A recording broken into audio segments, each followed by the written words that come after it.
everyone, I am Tacet, and today I'm going to be going over the Right to Arm Bears event in which the Urska Warrior and the Snowy Owl are added into the game. Before we get into seeing them, we did end up getting new channel art earlier this weekend, most of you probably seen, and we have that little new intro thing, this thing right here, that I'll probably be doing. I will have a poll in it. Let me know if you actually want this up at the beginning of all of our videos. I'll probably just do that at the Gems of War videos I normally do, just up while I do the hello everyone, and then I just put it away. So it don't want to be up for the first few seconds, but yeah, feel free to, there's gonna be a little poll in the top right thing on if we should or should not do that, and feel free to just leave anything in the comment section as well about that. But anyways, let's go now into the two new troops, or actually three new troops. There's one that everyone got for free too, the ice giant that we're going to be going over in a moment after these two. So first, let's just go over the Snowy Owl. Snowy Owl destroys all purple gems and creates 7 of that chosen color. Its ability is actually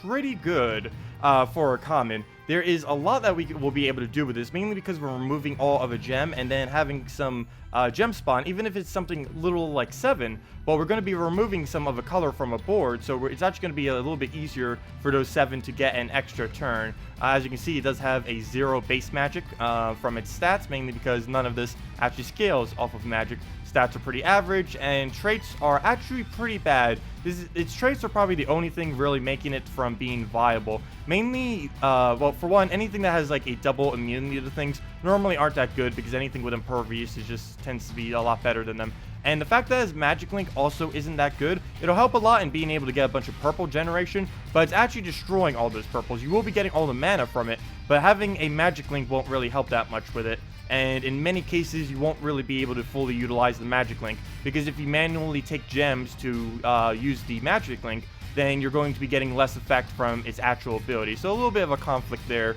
but it's still pretty good, and it's mainly going to be very good with things like Yarrow Fire Mantle, Vinoxia, Lady Ornarial, and basically all the Guardians as well.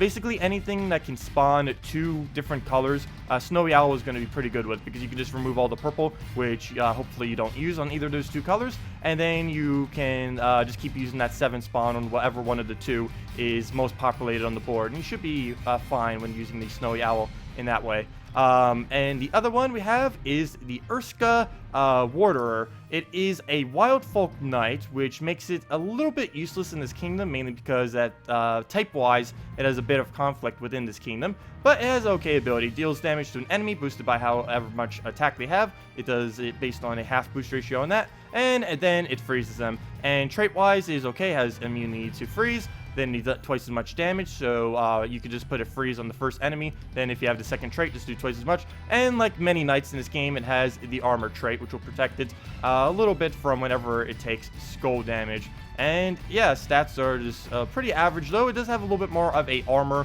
than an HP, like many knights do, which does make it a little bit weaker, because of course HP in almost all instances is better than that of armor. So let's go now into the teams. Well, before we do, we'll actually need to go look at the ice giant all the way over there. But here are the 3 teams that we're going to be going over today.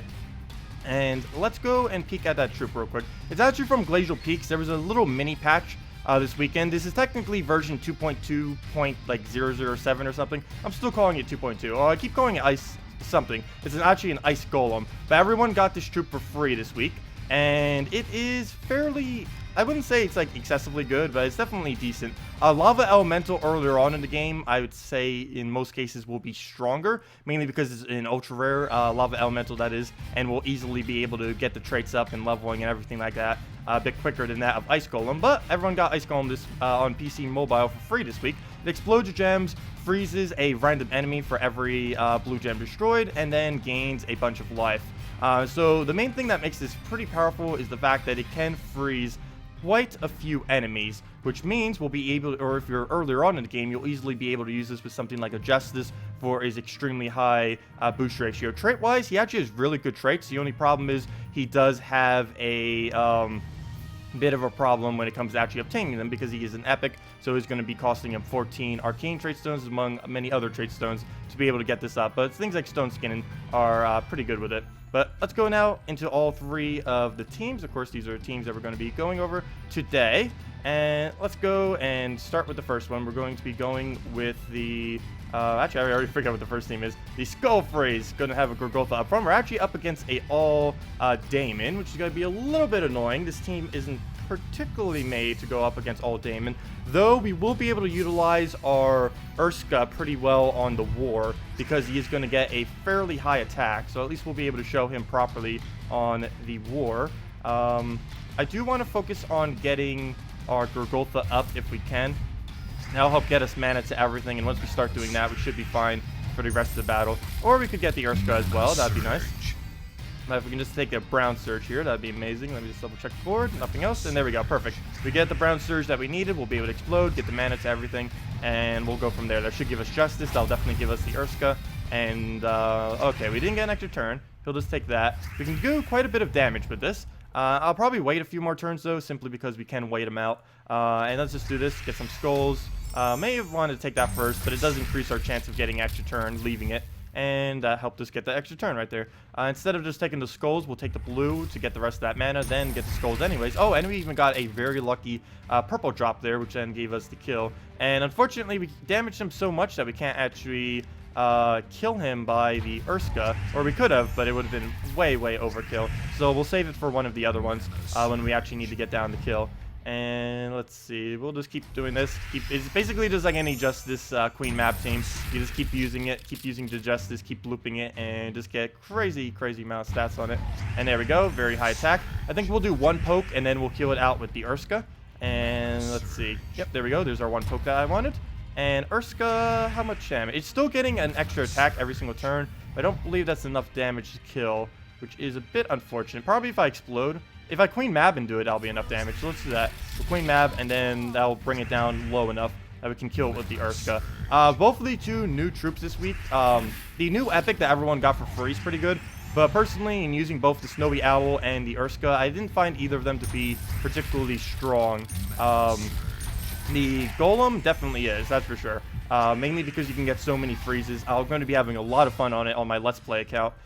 Because we don't really have, there's not really a way to multi-freeze enemies unless you have a Queen Mab fully traded or a Borealis. So it's finally a alternative to both of those. Of course, it's an epic, so it is a little bit harder to get, but everyone got it for free, so we don't really need to worry about that. But anyways, we're on to our Yarrow Fire Mantle team. I call it Beast Assist because we actually have 3 beasts helping it out. 2 of them from Stormheim and the other one a Boar Rider, which automatically gets an extra turn. We basically have this around extra turn spamming like crazy, and the Snowy Owl, actually all of them have board control, but the Snowy Owl will be one of our main board controls with Boar Rider, which will help set up our Yarrow Fire Mantle as much as we can. We have the +1 blue to be able to get Serpent up to 1 turn if we surge, and the +1 green is just to help out Boar Rider. The Boar Rider also has a +1 purple that we'll be able to utilize from the Snowy Owl, and just casting the Snowy Owl ability will pretty much give us our entire Boar Rider. The only really big thing to worry about is the Bone Dragon. But Yarrow Fire Mantle does have a 50% bonus this week, so we'll be able to utilize that pretty well. Before I go into that, one thing that I should mention, I mentioned in the other video, but this is another video that I should be mentioning in, of course, the event video. You may not want to use your event keys on Yarrow Fire Mantle this week. He is the only legendary in the event drop pool this week, but the only problem is he is a little bit inconsistent in his moves. You need to set up the board like crazy, making sure there's as many reds and yellows as possible to make sure that he doesn't actually miss his move. So on a normal week, I wouldn't really use Yarrow Fire Mantle that much. So I would, if you want to try him out and get him like extremely huge this week, you can, and try your event keys at that. But this week, I would try saving your event keys. It's maybe just try a few or just none at all, because there will be better troops coming in the future. That's not Yarrow Fire Mantle that you might want to save them for. Okay, so right here, we are going to, there's actually a lot of options. I think we're... Actually, if I do that, we won't be able to do that. If we do that, we won't be able to do that. I was hoping that we could try getting a extra turn off the purples from a random drop on the top, but there was no way that we could have possibly gotten that. We can take skulls here. Actually, 2 ways that we could take skulls. I'm just looking if there's any extra turns or anything like that. I don't think there is, so we'll just do this. This will align these skulls over there that we'll be able to take now. Just get a little bit of damage on him. I do want to kill him fairly quick just so we can get him out of the way. Of course, our Yarrow Fire Mantle has a ridiculously high attack and HP and everything just because of how much of a bonus he does have this week. But we'll kill that out. And will we even be able to get to use the Snowy Owl? Probably. I don't want to give him skulls though, so we'll probably just go for green and hope for a purple. Yeah, we got it. That's why you gotta take those moves. Sometimes you get it. Okay? Oh, he did take away the purple that we need for an extra turn there. But there's another extra turn just laying around. Oh, maybe I lied. We're actually going to be putting that +1 purple to good use. Here's a 5 times, which will be giving us 10. And that extra magic link on it, despite me saying that it's horrible, well, not so much. It actually gave us the 1 mana we needed to be able to get up our ability. And if I'm not mistaken, that's actually enough damage to kill it outright. So we'll just do this on a random row that we don't need, and then boom, kill it out with the skull. That works out pretty well. We'll be able to get out the serpent now. That will fill out our Yarrow Fire Mantle. Let's just double check the board. Yeah, we'll just cast it out. We do have to worry about a Bone Dragon. That Bone Dragon will most likely kill our Yarrow. So there goes Yarrow. He doesn't have any really good tanky ability other than just having a naturally high attack. So he probably will die to that. Let's see. Not much survives a Bone Dragon. Unless they have like 50% or higher skull reduction. But there he goes. Yeah, there goes our Yarrow Fire Mantle. We didn't even get to cast them. But I do want to try getting our yellow up so we can cast our little Snowy Owl. Though I will have to prioritize skulls because he's just going to be getting so many stats if we don't, because he is getting a extra 6 attack and 3 HP and 3 attack every single time we don't try going for it. But I do want to try getting the Snowy Owl. It's not as useful now that our Yarrow Fire Mantle has died, so it could even be possible that we lose this match. Who knows? Bone Dragon, of course, is extremely ridiculous in late game these days, mainly because it doesn't matter what he targets on. Pretty much everything has a very high armor value, though he did go for a one of our 2 armor values that had 0. So that was pretty beneficial to us. We actually dodged one of the skulls, which helped our serpent survive. He did that with the agile. And yeah, let's see. Can we do anything with this that'll actually help? No, I was trying to see if we could bring that down and then try to get an extra turn off that, but I don't believe I can actually use that anywhere here. That would bring them to a drop like that. No, there's nowhere that we can do that. So I'll probably just do it right here and hope that we get some kind of really good drop then. Oh, wait, we can remove purple too. I need to keep that in mind. We might be able to remove the purple to be able to get a really good move. So we can remove... Okay, let's do this. We'll remove this row, because we can remove the purple to get at least 1 skull. But then again, there's just a whole thing sitting here, so we might as well just go for this instead. We'll take that, take the other skull, and then we'll probably clear out the board.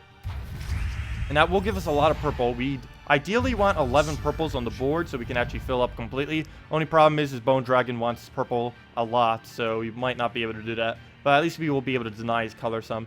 So right here, I'm going to use this and probably just aim it at green. Yeah, because this isn't going to give us all the mana, we do want the green. And as you can see, that's what I was saying about it being a pretty easy to get an extra turn. That's one really good thing about the Snowy Owl. And there are quite a few teams that you can put it in, but anything that has gem spawning tends to be the better choices. We are frozen because he has the Dragon Soul, or the Frozen Soul, I mean. Now I'm calling it Dragon Soul. But he has the Frozen Soul, which is preventing us from getting an extra turn now on blue and on skull. So we will need to look out for that. Like right there, there is a blue extra turn, but we will not be able to take it. We can, however, take a green extra turn. We'll just remove that. That'll remove the blues to make sure he doesn't get an extra turn from it. And now we'll actually be able to take that one. And I do need to try getting our Boar Rider back up. It is very important that we do so, as that is the main damage source on our team. Now that Yarrow Fire Mantle did die, so we'll get the green. We'll be able to poke it with that. Unfortunately, we still need about 4 more damage sources to actually kill it out. Let's see. And blue we can't really use either, because it's denying it with the freeze. And we'll just get that poke out. Because of his armor boost, we are going to need like 3 more attacks. Maybe even more, because their Snowy Owl is only a common. I'm not bothering to upgrade it this week. And we can hope that he hits on a low armor again. But just to play it safe, I think I'm going to take the yellow. Just so we'll be able to feed more mana into our Boar Rider. And he does go for the low armor. Very beneficial to us. And we'll go for the green again.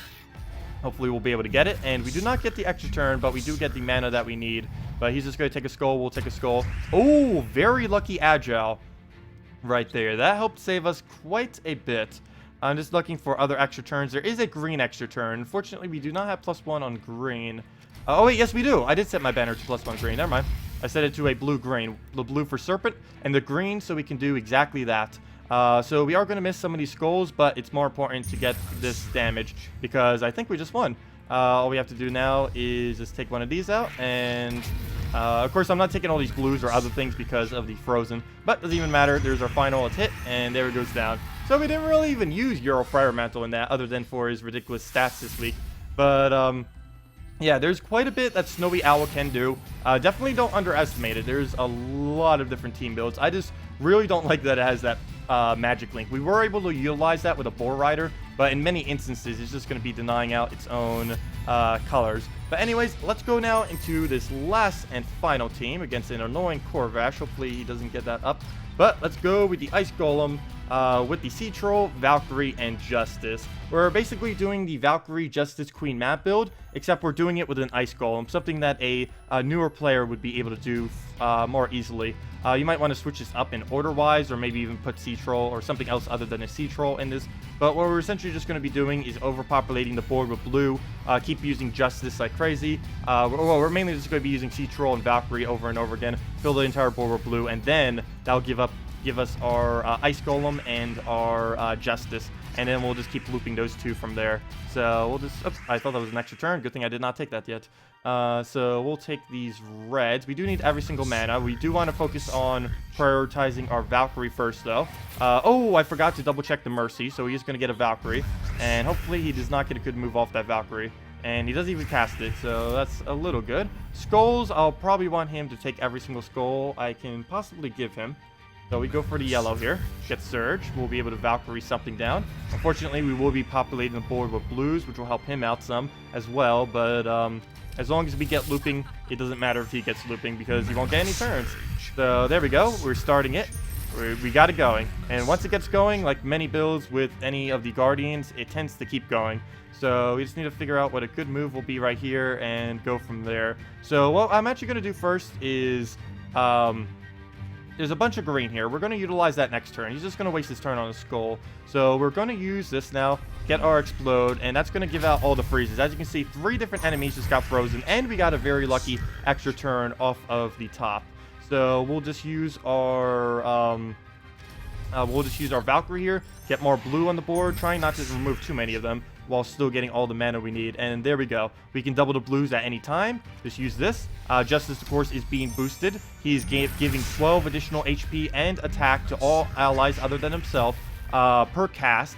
Because there are 3 frozen, he has a 4 times boost ratio. That's 12. So he's giving 24 life and attack to all allies every single time he casts now, which is very, very large. And a newer player would be getting that same exact bonus, that 12 attack and HP. You just have a smaller value there, but the boost ratio is so large, it doesn't even really matter what the number you have here. This number is based mainly on the magic, and it's actually a little bit higher this week because it does have a 25% boost. Justice, that is. Sea Troll actually has a pretty big boost too, 50%, and or Elemental has a 25% because it is, of course, an Elemental. Elementals and Giants have a boost this week. So let's just take our yellow, get some skulls out, and of course just keep looping. And this is something you can build fairly easily too, or at least this week in particular, mainly because everyone just got this epic for free. If it wasn't this week, it would be a little bit hard, of course, because it would be an epic drop, and epic drops aren't the easiest of things to get, not the hardest nor the easiest. Sea Troll should be fairly easy to get, and of course Valkyrie's just a rare, and Justice is just a common that you easily get just from Seal Keys. So we'll throw... Actually, we don't even need to get more freezes now. Let's just double the amount of blue on the board. And there we go. Perfect. Justice. And that's pretty much it. We just take these skulls and... Oh, never mind. The board did it for me. And we take another skull, and then that is match. And that is the power of the Ice Giant, or the Ice Golem. I'll call him everything other than his own name. But yeah, those are all of the new troops that have came into the week. Came into the game this week. Anyways, if you guys have any other questions, feel free to leave it in the comment section below. Also, again, make sure to give me feedback on this. Let me know what you think of the new channel art. I would love to hear what your guys' opinion is on it, and if you do want it as the little 3-second like intro. I mainly just want to have an intro like this little thing, mainly because it doesn't really take up any additional time. So I kind of hate intros that take up like 5 seconds, 10 seconds, 15 seconds of the beginning of the video. And something like this, all I need to just do is, hello everyone, and switch it back, and then boom, we already just did it, and it didn't interfere with how long you have to wait. But yeah, anyways, thanks for watching, and have a wonderful day.